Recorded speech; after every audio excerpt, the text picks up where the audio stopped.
నమస్తే. ఈరోజు మన టాపిక్ బీజేపీలో ఒకటి కొంటే 3 ఉచితం. ఇది ఎలాగో చూద్దామండి. బీజేపీ నుండి 2014లో మోడీ గారు ఒక్క ఛాన్స్ ఇవ్వండి ప్లీజ్, మా పనితనం ఏంటో చూపిస్తామని అన్నారండి. నిజంగా అది నమ్మి ప్రజలు ఆయనకి బ్రహ్మరథం పట్టారు. ఆయన పిఎం అయ్యారు. అయితే ఆయన ప్రజల నమ్మకాన్ని 200% నిలబెట్టుకున్నారండి. 100% కాదు, 200%. అది ఎలాగో చూస్తే మీకు అర్థమవుతుంది. చూడండి, సెమీ కండక్టర్ పరిశ్రమలను కానీ, మొబైల్ ఫోన్ల పరిశ్రమలను కానీ ఇలా ఎన్నెన్నో మన ఇండియాలో పెట్టించి మన ఇండియా ఆదాయాన్ని పెంచారు. మన నిరుద్యోగులకి ఉద్యోగాలు ఇప్పించారు. ఇంతకుముందు ఎలాగుండేదంటే చైనాకి ఈ డబ్బు అంతా వెళ్ళేది. అది మన శత్రుదేశము, ఎప్పుడు మన కీడు చేయాలని చూస్తుండేది. మరి చూడండి, మన దేశం బాగుపడడం, మన శత్రుదేశం అంటే మనకి ఎప్పుడు కీడు చేయాలని చూసే శత్రుదేశం ఆర్థికంగా శత్రుదేశానికి ఇబ్బందులు ఎదురవడం.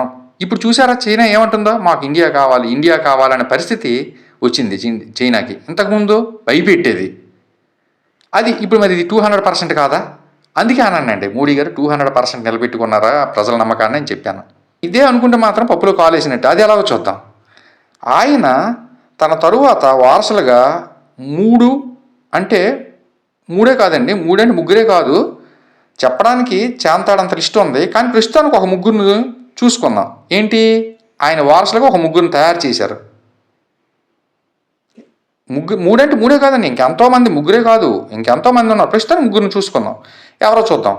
యూపీ సీఎం యోగి, ఆయన రాకముందు అన్ని రంగాల్లోన, ఇంచుమించు అన్ని రంగాల్లోన యూపీ అధమ స్థానంలో ఉండేదండి. ఇప్పుడు అగ్రస్థానంలో ఉంచారు ఆయన. రెండో వ్యక్తి చూద్దామండి. కేంద్ర మంత్రి నితిన్ గడ్కరీ గారు, ఆయన ఏం చేశారో తెలుసా? నేషనల్ హైవేలకు కొత్త అర్థం వచ్చేలా, ఏకంగా ప్రతిపక్షాలతోనే ప్రశంసలు పొందేలా హైవేలను వేసుకుంటూ పనిచేసుకుపోతున్నారండి. ఈయన రెండో వ్యక్తి నితిన్ గడ్కరీ గారు. ఫస్ట్ వ్యక్తి యూపీ సీఎం యోగి గారు. ఇప్పుడు మూడో వ్యక్తి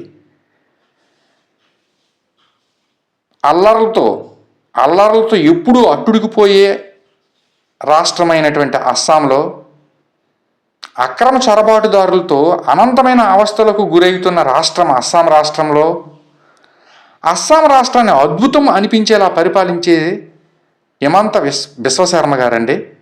ఆయన ఒక మూడో వ్యక్తి అండి మనకి.